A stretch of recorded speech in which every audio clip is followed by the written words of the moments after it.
I'm sharing this with you because I want you to know that I have these crazy tizzy moments too. And what I try to do instantly is I'll either put music on to change my vibration, I will listen to Esther Hicks, or I'll put something on YouTube that's positive that will help me remember all of the tools and things that I want to access. Because the whole point is when you are feeling negative emotion, it's because you are not in alignment with your true inner self. Hello, everybody. Welcome to Better Together. When you know better, you get better. That's what we try to do here every single day. It is Thursday, July 15th, 2021. Our quote of the day: being positive in a negative situation is not naive, it's leadership. And that is Ralph Marston. Thank you, Ralph, for that great quote. Boy. Thank you for that great quote. Not to be confused with Ralph Sorretto from The Sopranos, the character from Ralphie, The Sopranos. oh my Lord. Your friend Joey Pants. Joey Pants, yeah. And you watch that again after 20 years and you realize what a remarkable actor your friend is. Yeah. I don't want to talk about The Sopranos today. Okay, but, just throwing it out there. But because, okay, so for all of you guys out there, I was about to go into a really deep discussion that just sideswiped by freaking Joey Pants and Ralphie. Ralphie Sorretto! No, Kevin has been rewatching The Sopranos, and I remember watching it back in the day when it first came out with you, okay? The young child I was when you robbed me of my childhood. Anyway, and I think like we grew up in kind of like a mafioso area, like it was very prevalent, and in a sense, like they were the successful ones around you, which was so strange now. And you kind of like, I don't know, there was a weird thing because it was something we all just kind of knew and it was around. And yeah, you made that a very astute assessment. I mean, also on The Sopranos, Maria, like it's a 6,000 square foot house. Mm-hmm. You know, that we would never near anything like that as children. No. You know what I mean? And you're like, whoa, they're the successful ones. And I think you're right. Like back then it was like you remember you said something, you wanted to be in good with those people because obviously you didn't want to be in bad with them because they would hurt you. But then you always thought like it was cool if you needed a favor or you needed like, it was like. Well, your less evolved side thinks like, oh, if something was to ever happen, you need somebody around you like that. I don't know why those things that's how we're like all bred back there. But then you realize, no, you should never activate anything like that. That's never something. So you don't even, it's insane. But the point is we're watching The Sopranos now and I'm horrified. Yeah, me too. At the violence on women and just all of it. It's actually really hard to watch. Yeah. The acting is phenomenal. Yes, absolutely. But man. And the writing too. I mean, it's just a dark world. I get the chills. Meanwhile, what I was going to say is welcome, Heal Squad. Thanks for being back with us today. We're excited to be back with you here in our West Coast studio. We have, we're going to try to be as live as we can from here and from Connecticut because we're going back there to make this movie for a short period of time. And so I think when I can't, Kevin will be here and we're going to try to just keep going live every day anyway. And then until the day he has to work too, which maybe we work together. So that might be a day we pull a great rerun. And what's cool about this show is, you know, we always talk about how we don't have enough time to digest all of this information. And some of these things you need to hear again. So, you know, take advantage of it and don't look at it as like this isn't a live, new, fresh episode. Like we are doing the work here. So go back in, grab that new nugget from an episode with a Shawnee Quest or whoever it is and put it in your toolbox. But I wanted to chat with you guys today about, you know, this quote, being positive in a negative situation is not naive, it's leadership. And I know I saw that at the time everything was happening with my mom because, you know, I think a lot of people could have thought I was being naive to think that she could have a miracle. And having the distance now, because I remember saying, I'm going to be the experiment for you guys, right? Like, if it doesn't happen and I set myself up for disaster, at least you'll know through me that you shouldn't be putting all your eggs in that basket. And the truth is I didn't put all my eggs in that basket. I was realistically approaching everything knowing that there were two endings here, right? It could be a miracle, and why wouldn't we believe in that? And also it helps you through the journey, but also, it could be the worst. Like when I came home for that last job I had to do, it was just the week before she passed. Or it was actually a couple days, if I think about it. When I flew home, it was a couple days later she passed. But I remember pulling black clothes from my closet thinking, okay, we might have a funeral. We might have to deal with this. So I prepared. So I wasn't being totally naive, and I wasn't just thinking, everything was going to be sunshine and rainbows. I was hoping and walking in parallel with my hope and dream for her to have a complete radical remission. And at the same time, realizing her soul might be done and she might be tired and it might just end in that way. But being positive in these negative situations isn't leadership, Ralph Marston taught me. It is leadership. And if I think about it, without realizing it, I was leading all of us down a positive path that made it a lot, probably less painful and a lot more positive than, it would have been if I had everybody in the house crying and family coming and crying. I mean, some of them did anyway, but... Everyone deals with things in different ways. And I think with your mom, you never let the belief in a miracle affect her comfort. That's what would be a problem. Like if somebody was like, no, we're getting a miracle, so we're not going to give her the pain medication, or we're not, you know what I mean? And I don't think anybody would do that, though. Of course. No. I'll say for myself, and I go to our dogs because I haven't had children, but I remember one of the things I'm guilty about is I had Noelle swim. I used to have switched me to quadriplegic poodle, and she was given 3 months to live. We got 9 years, but the reason we did is because she exercised every day.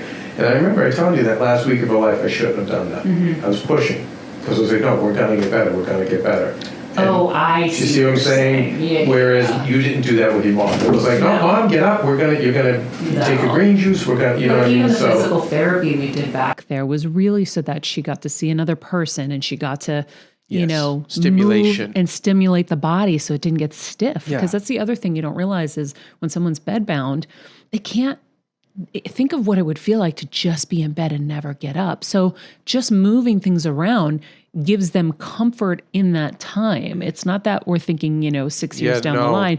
This is why I found it so frustrating with hospice, where I'm like, I don't think she's going to get up and walk and any of this is necessarily where we're going. I'm just thinking about the now. Yes. And the now is what she needs. She needs to move. She needs circulation to go. Yeah, it was mental stimulation, emotional stimulation. It was very nice people coming over. Hi, Lisa. How are you? Can you lift your leg? It was just, rather than sit in the bed, it ended up being very nice. Yeah.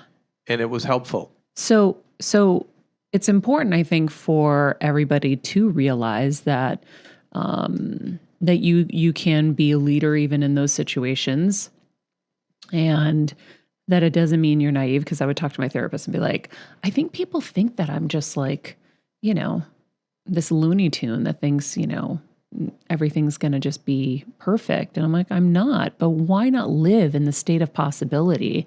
And why not live in the state of hope? Why live in despair? That's not going to do me good. In a state of possibility. Yeah, and it's just a better way to be, and it was better for her too.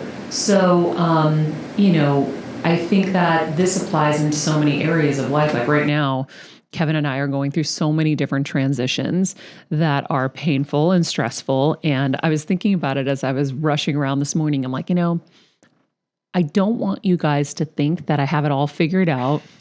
And that, I'm always in a good state, or I'm always this, or I'm always that. No, I'm telling Keven, holy shit, I'm terrified, right? And, in the moment of things hitting. So the way I want to explain this is, don't think you're not going to get punched in the face. And I don't mean physically, right? Like you're going to get hit.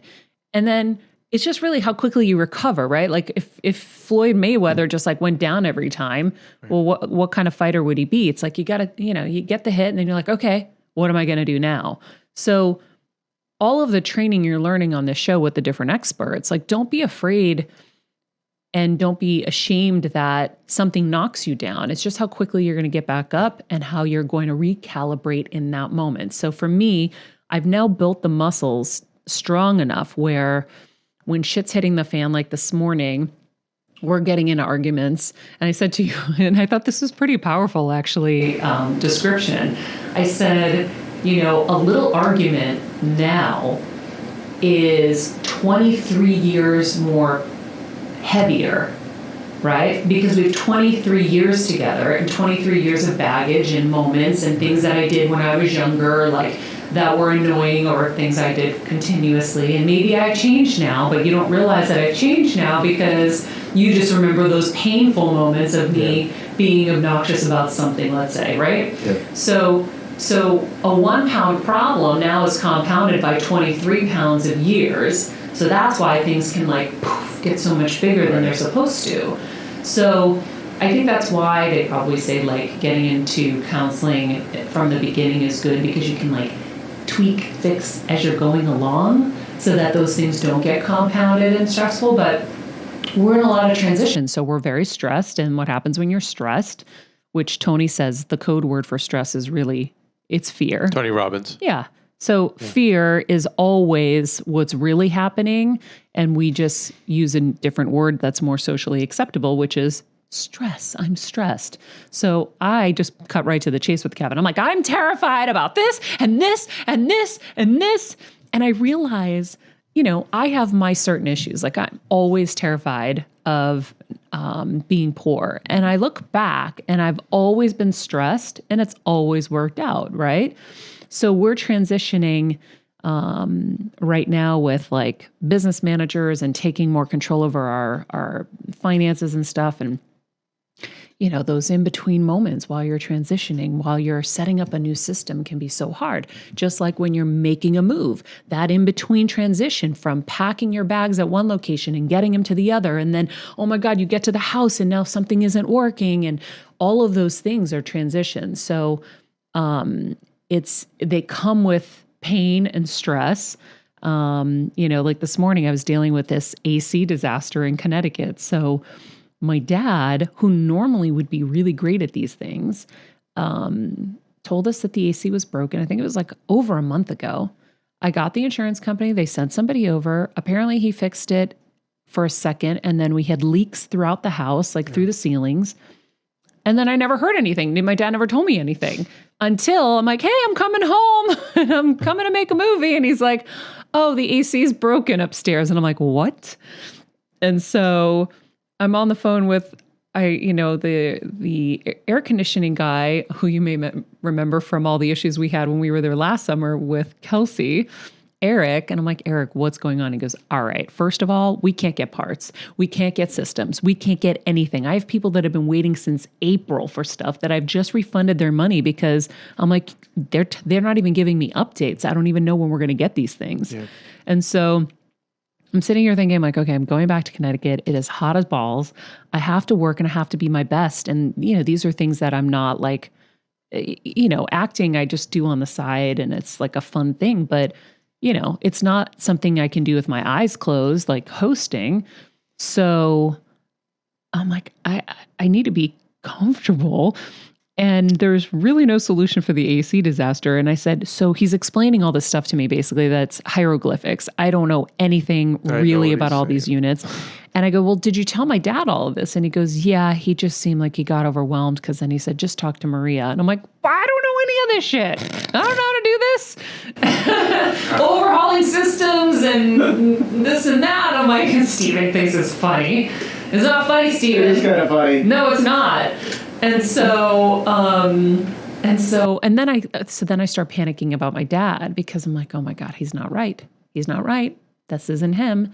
He would normally be able to deal with this.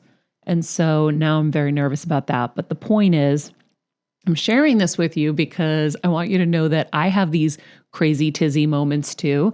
And what I try to do instantly is I'll either put music on to change my vibration. I will listen to Esther Hicks, or I'll put something on YouTube that's positive, that will help me remember all of the tools and things that I want to access. Because the whole point is, when you are feeling negative emotion, it's because you are not in alignment with your true inner self. And so that's... Say that again. That's a big one. So when you are feeling negative emotion, it's when you are not in alignment with your inner being and what your inner being wants. And so for me, my inner being wants to be happy and wants to be focused on the things I want to do. I'm in conflict because... And your inner being can't because... Well, my inner being also knows that everything's happening for my highest good. My inner being knows that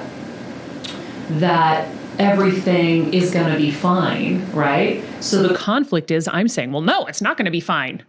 Like Maria... Not my inner being, my external being is saying, no, it's not going to be fine. I'm terrified of this. I'm terrified of that. And the fear is what's not congruent and it's not in alignment with what I am and what's real, right? So they say the universe wants to give you everything you want. It's us that's blocking it, right? So I'm blocking it with fear and negative, emotions. So the best way to get out of that is to calibrate to better feeling emotions, reaching for the next best feeling emotion.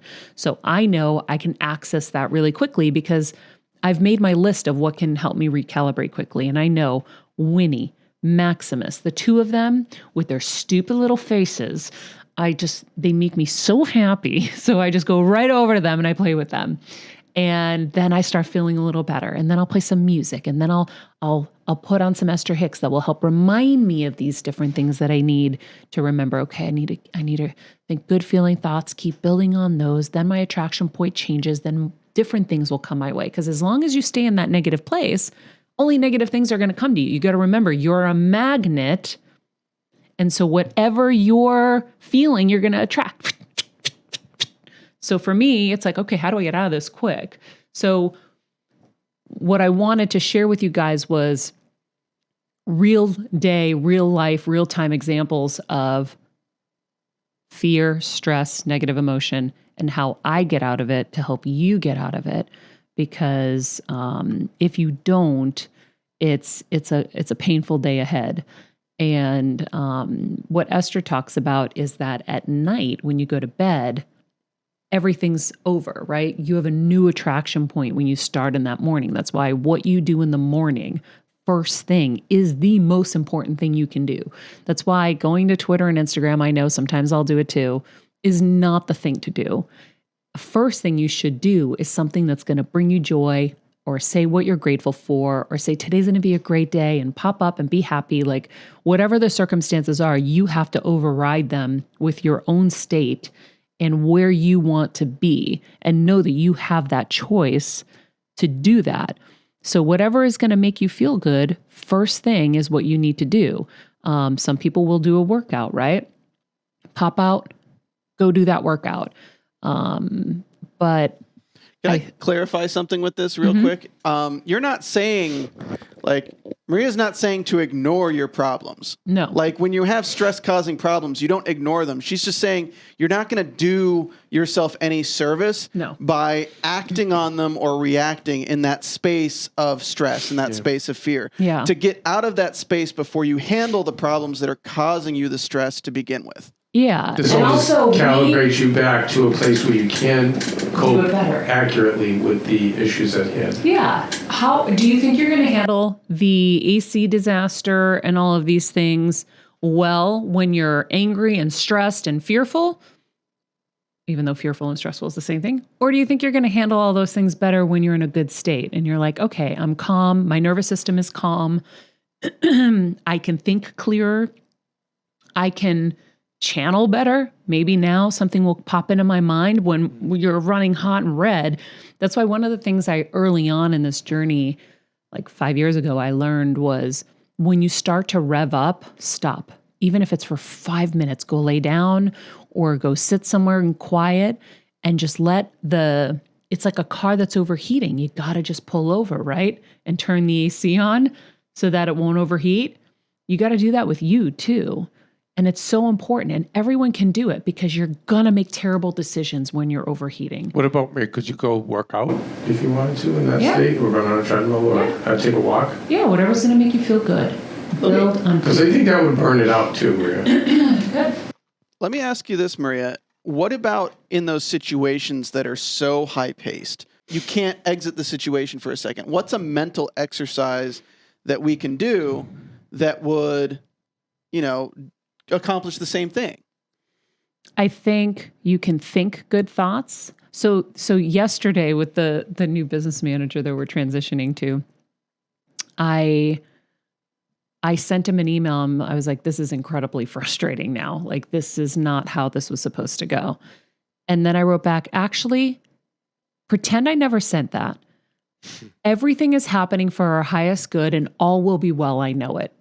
And then things started getting better. And then yesterday, what was crazy?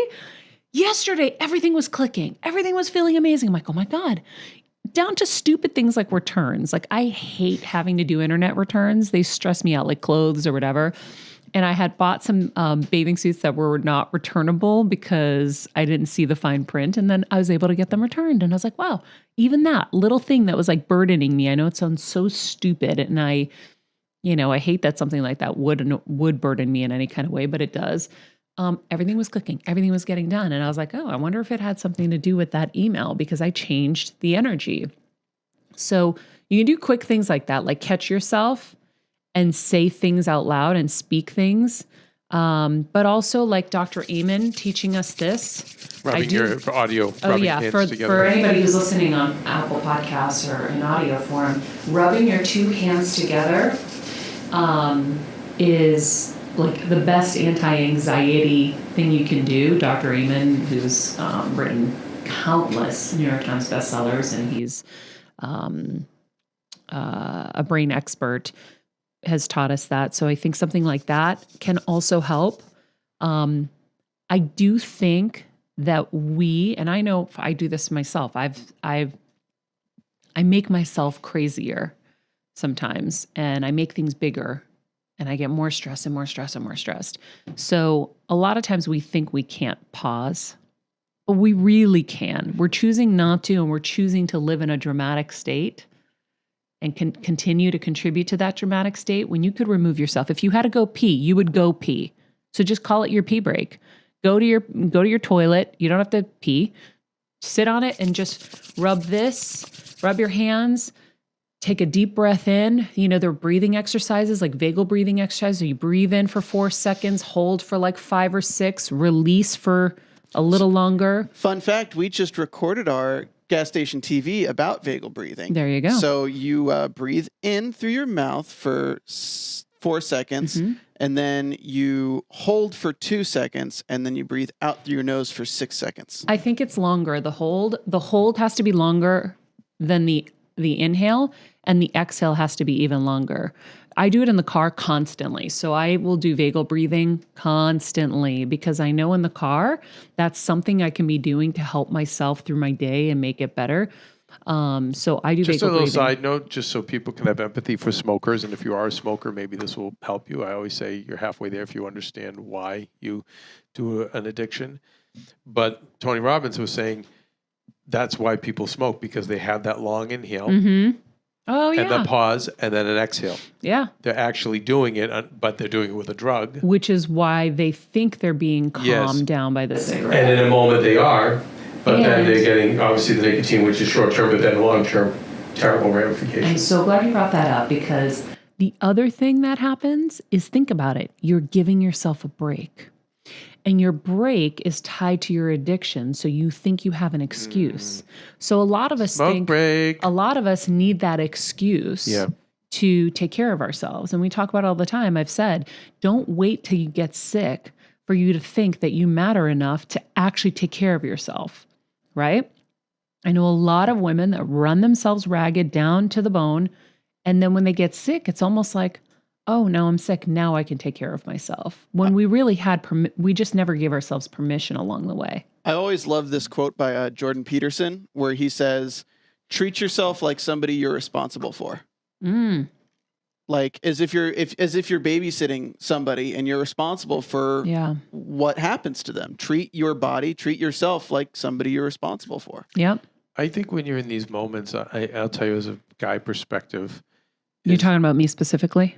No, okay. I'm saying in those moments, I just say, I say to myself, breathe, and then I'll say, okay, what's the task at hand that I can have control of right now? I like that. All right, now we're going to do this. That's a process mentally you take on officially. Yeah. So for today, I was like, okay, we had a little meltdown, and then it was like, okay, wait a second, what are the tasks at hand? All right, we've got to do a certain thing with the bank. Then it was, okay, the AC, I will deal with the AC later today. That's not going to get handled. And that's something I know how to handle. I understand what's wrong with that. I'll fix it. Then we moved on to, okay, today you tape a big Netflix series, and that's where your mind needs to be. Oh, but before that, we tape the show. So then I'm like, okay, so what are we talking about for the show? Let's get it right. Let's get in the tape the show mindset. Then, now, when this is done, you're going to move on to go do an outstanding job for this big Netflix series you're doing. And then once, you know what I mean? So, and for me, same thing. It's like breathe and just say, okay, what are the steps ahead of me? I will say to everybody, though, when you're in those moments, the lower consciousness reaction is to go and abuse other people. Mm-hmm. You know, whether it's an employee, whether it's a store clerk. It's a transfer of emotion. Right. And I'm just saying, don't, because there's a time and a place I will do it as a leader and as a coach. But honestly, Steven, so you can know 10 years later, it's mostly theatrics.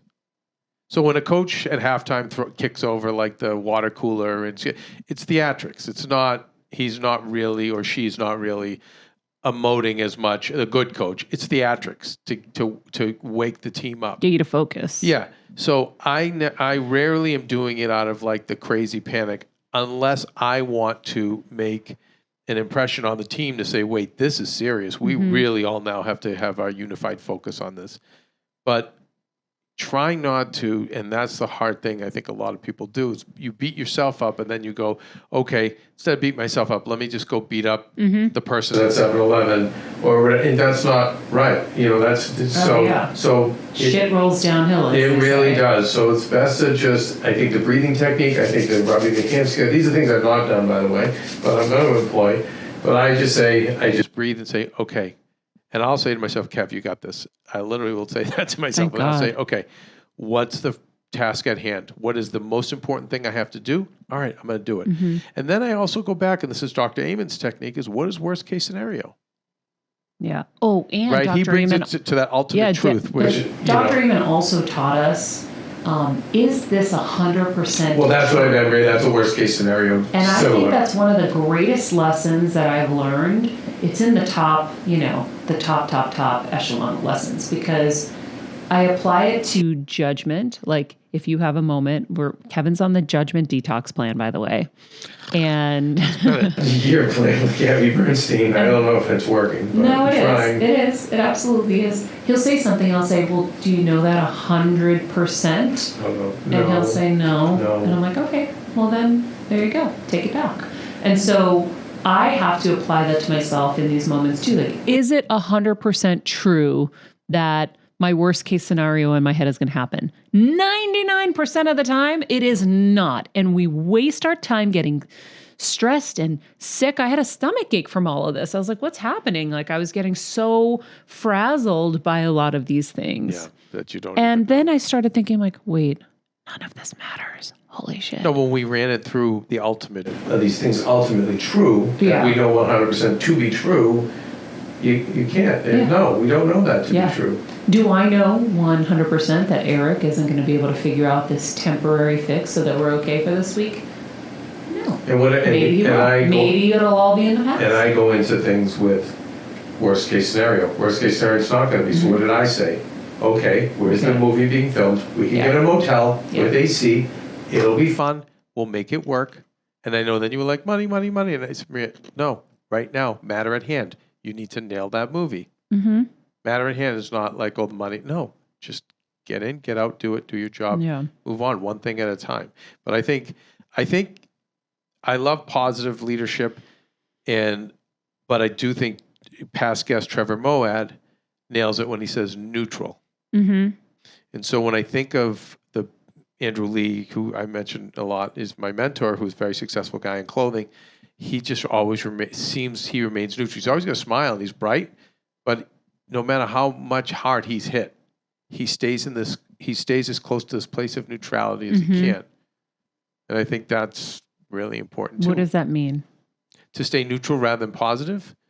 Well, it's a matter of, hey, okay, so the AC broke. No, you know what? We're gonna fix it, and it's gonna get fixed, and it's gonna be amazing. And you can go home and do the movie, and the house is gonna be AC, and you're gonna be super comfortable. Well, okay, that's positive, but that's actually also not true.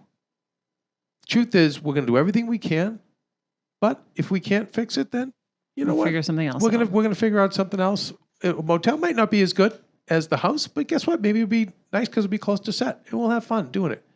But I think that's more neutral than positive. Yeah. Neutral is based in reality as opposed to based in your mind. Yeah. So it's when you're worried about how you're going to perform, it's like, okay, well, what was your past performance? You've done this before. You've done it a million times. So why are you worried about the next time you do it? Yeah. I think neutral is good for people like you, honey, who positive doesn't come natural to, right? So it's because what Trevor says is it's easier to get people to neutral.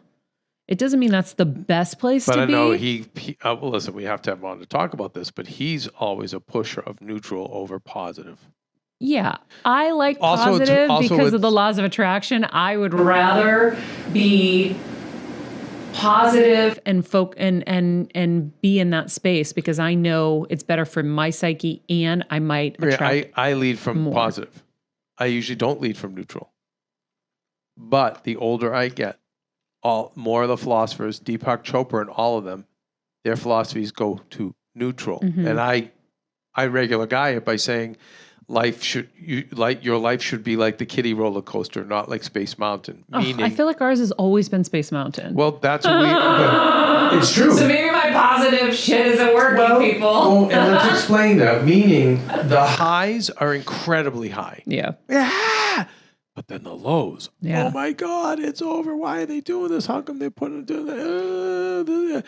Whereas the kiddie roller coaster is like, hey, that's great. Good for us. Oh, you know what? That's too bad. You know what? But we'll get through it. And that's where neutral is the most evolved thing. I'm not. I'm more positive, and then I'm like negative and down in the dumps. I am, but I'm trying to get to that place. And when I think of Andrew Lee and the other people I know, they kind of remain neutral. And I'll tell you, some of the most successful businessmen during COVID, Maria, remained neutral. It's business. That's life. We figured things out. We cut back here. We added over here. We actually transitioned our business to they stayed neutral. I would argue that Maria actually is neutral without realizing it. Oh, she is. She's more neutral than me. Yes. Oh, my goodness. Based on what you opened the show with, you talk about how you're like, I'm overly positive. It doesn't mean that I'm not aware of the negative, right? You said you have two parallel lines of thought. You don't let yourself you're get neutral, beaten Maria. down by the positive not happening. A lot of people bring their expectations so high, and then when the positive doesn't happen, it destroys them. Good point. I'm on Space Mountain. I like that. You're neutral. You're much more the kiddie roller coaster. Because good observations. Well, these are the things you've accomplished in this business. You're never like, oh my God. It's just like, I have some good news. You know what I mean? And then like when you've been hit hard, when they hit you hard personally, that's hard for anyone not to react. So that's hurt your feelings, but you've never been like, oh my God, what am I going to do? It's over. No, very few times. So you're much more neutral. Yeah. I think you can be more neutral. I know I need to be a lot more neutral. I'll tell you, we're selling a property, and it was funny. There's a great example. I was just thinking about of you staying neutral. Let me add before you say this, Miranda, your lawyer's quote about Tom Brady. Yeah. No, about the Tom Brady quote. Is he said to Maria, Keven Yorn said to Maria about 15 years ago, great quote. And by the way, how about Keven manifesting the fact that now he works with him? It was probably 10 years ago. Right? Yeah. No, it was longer than that, Maria. I don't know. And he said, and it's been a long time, we've been around a long time. But anyway, he said, and Kevin's a big sports fan, New York sports fan, by the way. He's certainly not a New England homer guy. But he goes, you know what the difference is with Tom Brady, why he really is the greatest? And we said, what? He said, the fact that he's got, however many giant guys on the other side of the field coming to try to take his head off. And he stays cool. Mm-hmm. He stays calm. And he doesn't react. And I will tell you, so go to, where there's been times where I actually want to just tap out and give up or throw my hands up in the air. Maria's like, no, it'll be all right. No. We got this. Well, we were selling this property, and I put the number down on what I thought it was worth based on my extensive real estate knowledge, because I do study the market well, and what I thought it was worth if someone was to buy it and rent it out and do all of the stuff. Anyway, they thought it was a little high, which, by the way, most homeowners do, right? You always price a little higher, and the real estate person says, this is too high. And we've always been right when we have. Yeah. But our realtor is amazing. I love her, and she's great. so great. And then at some point, it wasn't selling, and it wasn't selling, and it wasn't selling. But we were so busy with my mom, couldn't even deal with it. And she wanted to take it down. I said, nope. I know what it's worth, and I won't drop it. I'd rather keep it. So we didn't. Then we realized when we got home, it wasn't really marketed properly. Not her fault, but we needed to reword some stuff. Kevin did that. And then I said, I think we need to digitally stage this. I said, I think we need to stage this. So staging, for anybody who doesn't know, is most people will rent furniture to make it look like a home because there's nothing in there right now. And that gives somebody who has no vision, like me, Kevin has vision, I have no vision for things like this, show you what it could look like. Well, this real estate agent, Erica, is so great. She got a digital stager. So if you don't know about this, oh my God, it's amazing. So they digitally stage it with, just art, Photoshop it in. And it looked amazing. We got an offer I'm like, whose house is this? I want to live there. Yeah. I was like, I want to live there. This is amazing. So it dropped, but before it even dropped, we finally got an offer. And we were like, okay, great. Of course, I had hoped we would get more offers, and what's happening in California is like, it's just like a crazy race for buyers to be able to get things. Anyway, we're like, we're happy. We're selling it. Fine. They dropped out the other day. And I walked in and Kevin's like, I know. Oh, and he was so upset. I go, no, we're going to be fine. We're fine. And usually what I say is another need of the balls. Yeah. I go, we're going to be fine. Actually, we're going to get what we wanted, which is probably a bidding war, and we're going to be fine. And I said, now we're going to get what we really wanted.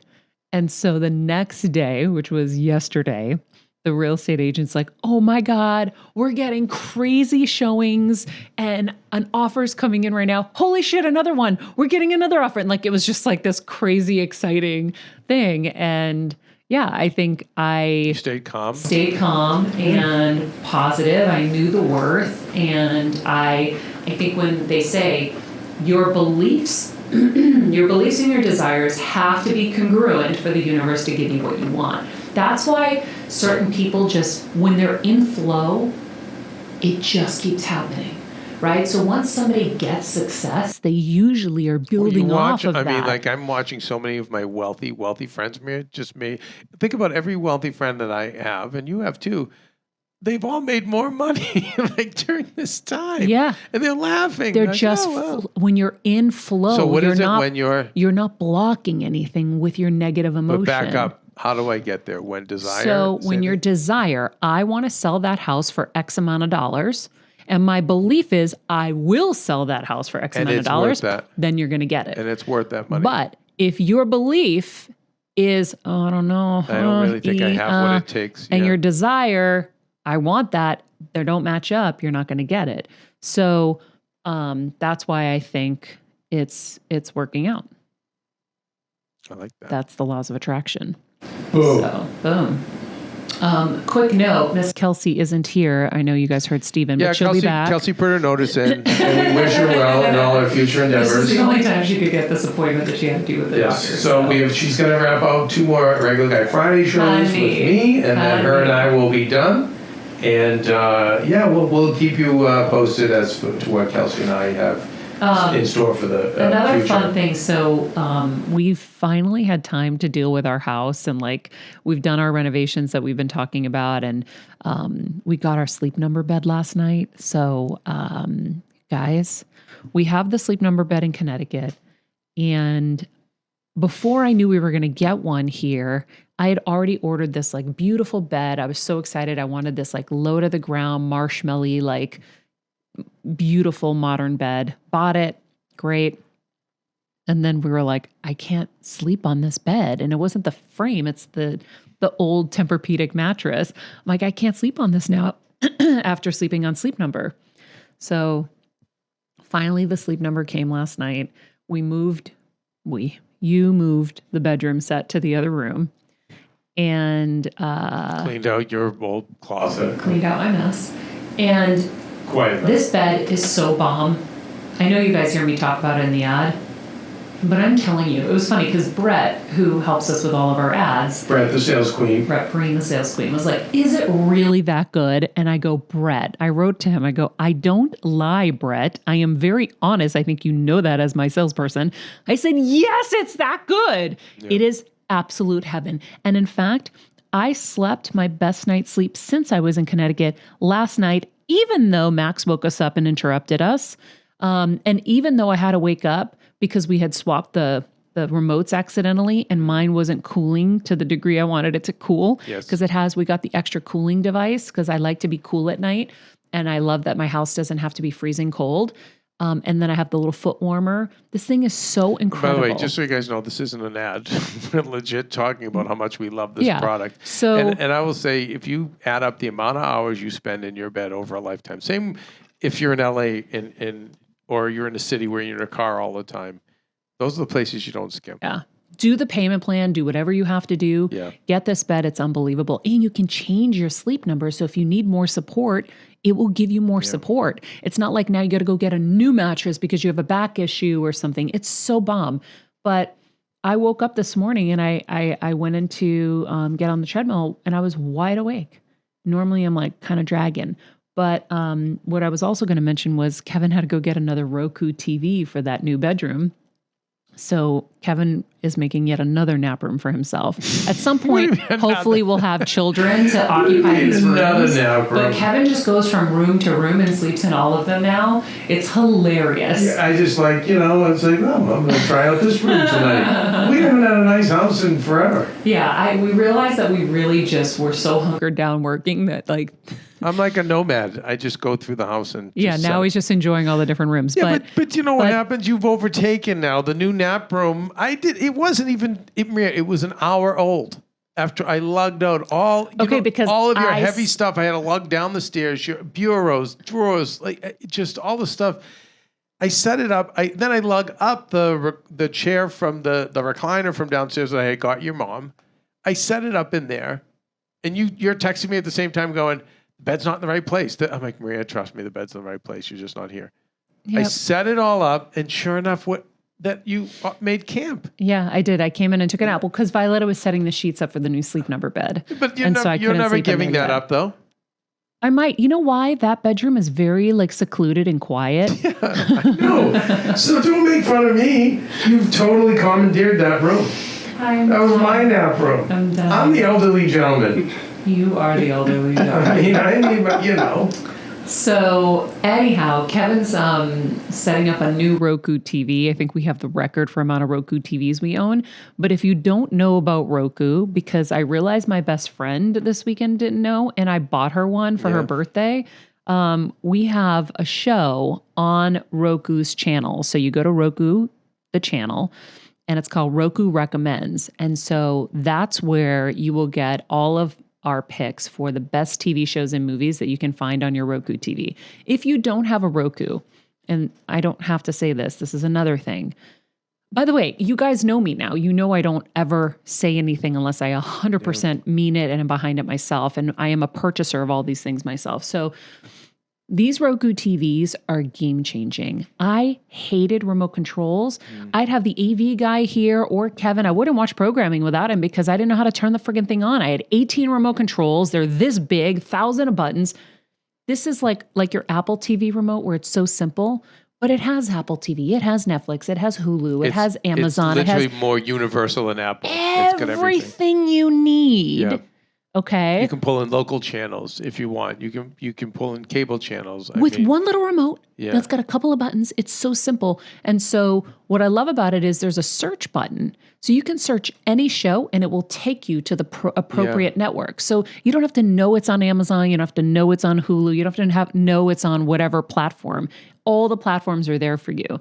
But I will plug our show. Roku recommends Andrew Hawkins, Hawk, as I call him. You and Hawk. Former football star in the NFL, is my co-host. And so we break down the best shows and movies. I think it's like a 15-minute show. It's very simple. It's actually a great show. So I think that you guys would love that because we all love TV and we love movies. And so the best of the best are on there. So I just wanted to remind you. There's so much to watch. It's hard to know. But it's a great job, Maria, because you're helping us discover. Well, yeah. We're watching so many great projects that I never would have known about if it wasn't for that I show. know. So we discovered a new one last night that we'll be recommending soon. That's so... I don't even understand how we friggin' missed this show, but I don't want to spoil knows this it. one. I don't want to spoil it. Anyhow, that's, I think, going to be it for us today because... well, can I say one last thing, actually? Of course you can, darling. So as I'm texting the AC guy, Let me talk to him. You send him to me. he said he's going to use Flex Seal. Yes. It has to stay off the AC for 36 hours to dry after he applies Because this. the condensation, exactly. So he's It'll going work. to do it. It's going to work. I'm texting him. Bless you, Eric. Thank you. Okay. So, Matt Damon, I came across this today and I thought this was so funny. You know, when you hear about movie stars that like passed on a role or whatever, Matt Damon said, apparently, this is his quote, "I was offered a little movie called Avatar. James Cameron offered me 10% of it. I will go down in history. You will never meet an actor who turned down more money." I think he's regretting it. Just a little bit. You know what's so weird about that one? And I wonder if it's true. Because I think he likes to be self-deprecating. Like him and Ben have always been like that. But they're Boston guys. And Boston Hollywood guys are smart. And James Cameron was James Cameron real post-Titanic. Yeah. I can't see you saying no to James Cameron. He obviously did. He's not a liar. I don't know if it was an official offer. Do you know what I mean? It might have been floated. I don't know. There's very specific things attached. He offered me 10% of the movie. I mean, and again, I just wonder. He's so Harvard educated, and like I said, super smart. Even smart people can do dumb things. But again, it just makes Maria. It's after Titanic, which was one of the biggest movies in history. He's smarter. He must have had a conflict. I don't know. That he's leaving out, which would make not the story as sexy. And I think it's fun that it's self-deprecating, but there had to be some kind of conflict. Yeah. Well, I'd love to know maybe more. there was a conflict. I will take that. But anyway, I thought that was kind of a fun fact. Guys, if you haven't already, subscribe on YouTube, please. You won't miss a show that way. Also, it helps us. If you can, rate, comment, subscribe. That helps us so much. It lets people know that they're... Over an Apple Podcast, please. Yeah, it it lets really people helps. know that this is a good show. No, it also helps us with our algorithms and for the Better Together show to actually show up. The problem is we started with Better Together, and now, well, I don't know, like 20 other people now have a Better Together show, which I don't even understand how that happens. Like how, if I do a title search and I see someone else has a show, I'm like, but anyway, the more reviews and you guys give us and comments over on Apple Podcasts, the better it is for us. It helps us a lot. And of course, follow us at Better Together with Maria so that you can get our daily quotes and clips from the show, highlights, and share the show with your friends. I know that a lot of you guys do this, and we're so grateful. It helps build the show authentically with people who are going to really be affected and infected by the content, right? So that's really, really helpful for us. If you haven't joined us on Patreon, please do. At the $10 tier, you're able to get the bonus episodes and the monthly heal events that are just incredible with access to the top healers in the world.